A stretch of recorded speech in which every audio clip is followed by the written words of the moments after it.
हम सभी के मन में कभी ना कभी ये प्रश्न ज़रूर उठता है कि हम अपनी ज़िंदगी में कर क्या रहे हैं। ये माया क्या चीज़ है? जो एंड्रयू टेट ने बढ़ चढ़ कर इस वर्ड को फेमस किया, ये मैट्रिक्स क्या चीज़ है? फिर कुछ लोग उससे भी आगे बढ़कर ये सोचने लगते हैं कि हम एक सिमुलेशन का हिस्सा है और हमें बाहर से कंट्रोल किया जा रहा है।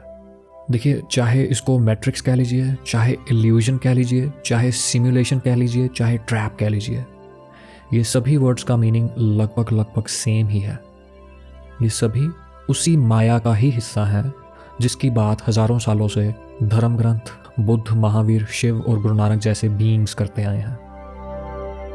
इसको एक कहानी के साथ समझने की कोशिश करते हैं, फिर आपको एक सीक्रेट भी बताएंगे। तो एक बार एक यंग लड़का इन्हीं सवालों से परेशान होकर महात्मा बुद्ध के पास आया और इन सवालों का मार्गदर्शन मांगने लगा कि गुरुजी मेरे को बताएं, माया क्या चीज़ है, जिंदगी का सच क्या है, ये रियलिटी क्या है। उसी वक्त उनका एक भिक्षु ये मैसेज लेकर आया कि पास ही के गांव में एक बुजुर्ग सेठ मृत्यु के बहुत नज़दीक हैं, चल फिर नहीं सकते, पर मरने से पहले एक बार आपके दर्शन करना चाहते हैं। तो बुद्ध ने एक्नॉलेज करते हुए कहा कि आज ही शाम को उनके घर जाएंगे और अपने साथ वो सिर्फ इस लड़के को लेकर जाएंगे जो उनसे ज़िंदगी का सच जानने आया था। फिर शाम को जब वो उस बूढ़े सेठ के पास पहुँचे, वो समझ तो गए थे कि ये सेठ, ये बुज़ुर्ग व्यक्ति रोज़ सिर्फ अपने ही ज़िंदगी का स्मरण कर रहा है कि ज़िंदगी कैसी निकली हमारी। तो वो तुरंत ही अपनी दास्तान बयान करने लगा। कहने लगा कि बुद्ध, जब मैं छोटा था तब मेरी माँ मुझे और मेरे ही कुछ मित्रों को एक एक मोदक दिया करती थी। तब मैं सोचता था कि ये सब मोदक भी अगर मुझे मिल जाए तो मज़ा आ जाए। तो धीरे धीरे वो सब मित्रों का हमारे घर आना कम हो गया और वो सभी मोदक भी मुझे मिलने लगे। फिर जब थोड़ा बड़ा हुआ तो माँ बाप ने कहा कि अब तुम्हें पढ़ना लिखना है और अपनी कक्षा में प्रथम आना है। मैंने उस बात को बहुत ही सीरियस लिया, खूब पढ़ाई की, अपनी क्लास में फर्स्ट भी आया। जब मैं थोड़ा और बड़ा हुआ तो माँ बाप कहने लगे कि अब तुम्हें कोई अच्छा सा व्यापार करना है जिससे तुम धनी बनोगे और सोसाइटी में तुम्हारा नाम होगा।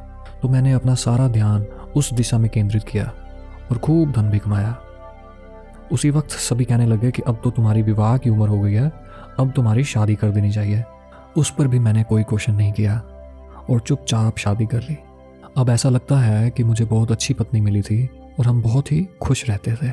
फिर जब शादी हुई तो बच्चे भी होने थे और फिर मैंने भी अपने बच्चों को लाड के साथ बड़ा किया और अच्छे विद्यालयों में डालकर पढ़ाया।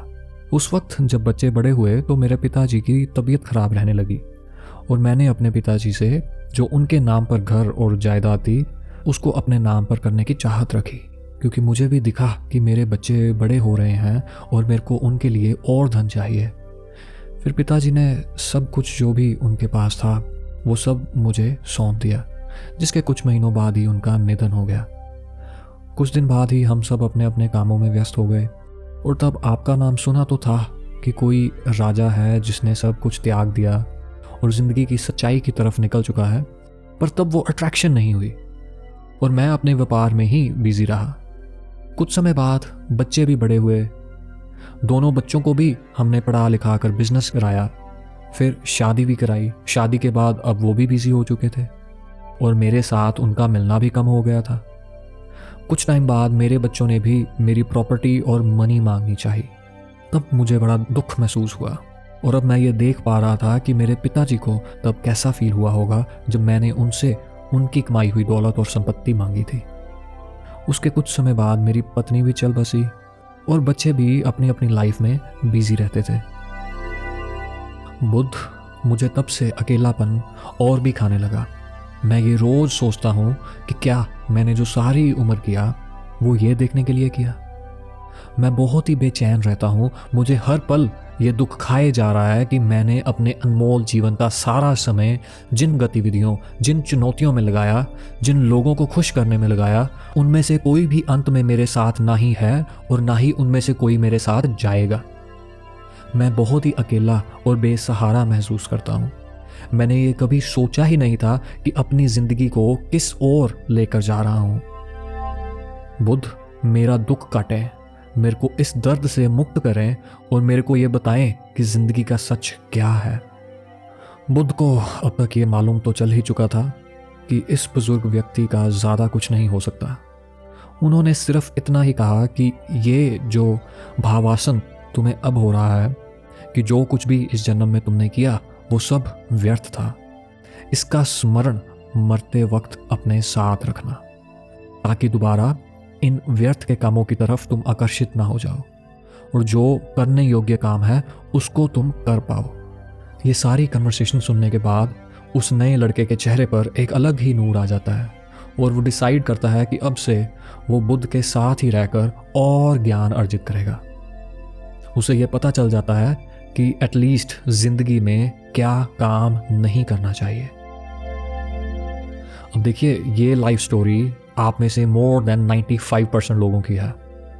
जिस दिन आपको भी उस लड़के की तरह कम से कम ये ज्ञान होगा कि ना करने योग्य काम कौन से हैं, उस दिन ही आप इस सिमुलेशन से बाहर निकलने की तरफ पहला स्टेप उठा पाएंगे। इस चीज को समझिए कि माया सिर्फ मनी नहीं, जो कुछ भी आप अपनी इन आंखों के सहारे देख रहे हैं वो सभी कुछ माया है, एक क्रिएटेड सिमुलेशन है। असल दुनिया को आप सिर्फ तभी फील कर पाएंगे जब आप अपनी 5 इंद्रियों का उपयोग करना बंद करेंगे। यानी जब तक आप इन 5 सेंसेस के सहारे इस दुनिया को परसीव कर रहे हैं तब तक आप ब्रह्म में ही जिएंगे। फिलहाल आप इस मैट्रिक्स को ऐसे देख रहे हैं जैसे आपके 5 सेंसेस देखना चाहते हैं, यानी कि प्लेजर और पेन के नजरिए से, मगर आप इसको एज इट इज नहीं देख पा रहे। जैसे अगर आप अपने आप को मिरर में देखकर कहो कि वो जो सामने दिख रहा है वो मैं ही हूं, तो आप बहुत बड़े इल्यूजन में हो। देखिए, वो आपकी बॉडी तो है पर वो आप नहीं हो। अगर और सिंपल वर्ड्स में कहें तो आप अपने अस्तित्व को शीशे में नहीं देख सकते, या और सरल भाषा में समझने की कोशिश करें तो आप अपने हार्ट, अपनी बोन्स, अपने सेल्स या टिश्यूज को मिरर में नहीं देख सकते और वैसे भी काटे बगैर नहीं देख सकते। इसी तरह ये सारी की सारी एग्जिस्टेंस जो आप समझते हैं कि आप देख रहे हो, परसीव कर रहे हो, वो सिर्फ और सिर्फ एक इल्यूजन है जो आपको अपने रियल सेल्फ और रियलिटी से दूर रखने के लिए क्रिएट किया गया है। फिर इसी को डी कोड करने के लिए आपको इंटेलिजेंस दी गई। देखिए, ये इंटेलिजेंस सिर्फ और सिर्फ ह्यूमन स्पीशीज यानी कि आपके पास है जो आप सुन रहे हैं। किसी और जानवर, पशु पक्षी को ये बातें समझ में नहीं आ सकती। सिर्फ और सिर्फ ह्यूमैनिटी ही ऐसी इनकारनेशन है जिसमें आप इस रियलिटी को डीकोड कर सकते हैं। इस चीज़ पर बार बार विचार कीजिए कि एटलीस्ट कौन से काम नहीं करने होते। आने वाली वीडियोस में इसके और डीप में जाएंगे, तो इस चैनल की नोटिफिकेशंस को ऑन कर लीजिए। तब तक इस वीडियो को अपने फ्रेंड्स और फैमिलीज के साथ शेयर करें, उनके साथ फिर इस इंटेलिजेंस का यूज़ करते हुए डिस्कशन करें कि अगर ये सब झूठ है तो रियलिटी क्या हो सकती है। बाकी अगर आपने हमारी लास्ट वीडियो नहीं देखी तो उसको भी ज़रूर से देखिए जो आपकी स्क्रीन पर अब शो हो रही है। इसको देखकर भी आपको बहुत कुछ पता चलेगा।